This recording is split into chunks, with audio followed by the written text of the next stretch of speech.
Can you tell us what you talked about? Yes? Just general. We're You talked about the hospitals. talking about Mr. Prime Kamala Minister, Harris for lunch. could you tell me, Mr. Prime Minister, how Kamala Harris's remarks yesterday might have impacted negotiations on a ceasefire deal? Well, we're trying to get one. And I think to the extent that Hamas understands that there's no daylight between Israel and the United States, that expedites the deal. And I would hope that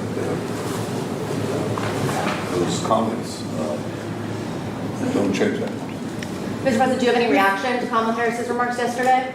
Do you have any reaction to Kamala Harris's remarks yesterday after she met with the Prime Minister? No, I have no remarks. She's a radical left person. San Francisco, destroyed San Francisco. She's really a destroyer. She doesn't know how to build. And I think her remarks were disrespectful. They weren't very nice pertaining to Israel. I actually don't know how a person who's Jewish can vote for her, but that's up to them. But she was certainly disrespectful to Israel, in my opinion. Mr. Trump, has your relationship with the Prime Minister repaired at all?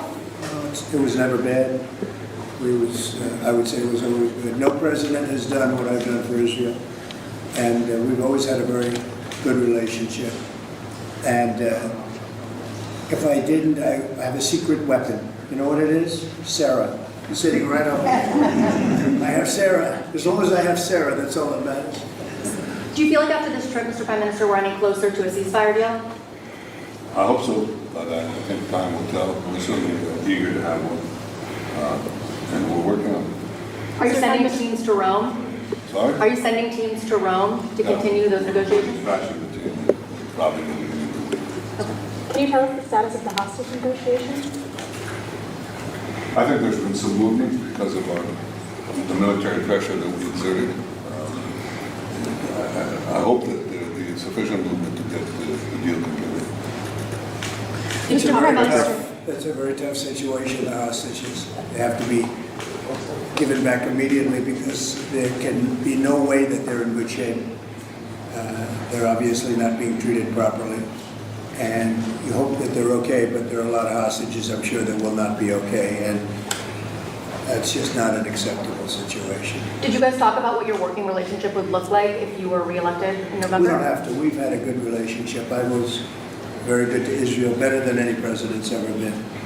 And we did so many Golan Heights. We did Jerusalem, the capital. We actually built the embassy at Jerusalem, and the Iran nuclear deal. Unfortunately, the Biden administration didn't do anything. We terminated the Iran nuclear deal, which was a tremendous thing, maybe the best thing that I did for Israel, but unfortunately the Biden administration didn't do anything about it.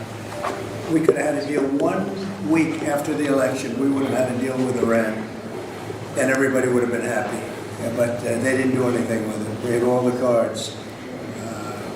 Iran was not using terror at all because they didn't have the money. Under the Trump administration, we gave them no money. They didn't have money. Nobody was buying their oil.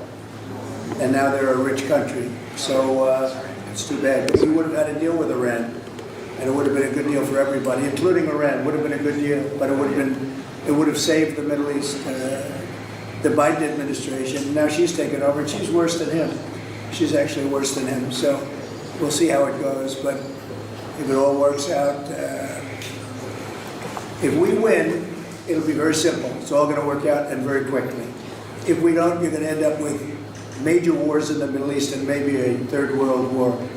You are closer to a third world war right now than at any time since the Second World War. You've never been so close because we have incompetent people running our country. Thank you very much, everybody. Cool. Thank you.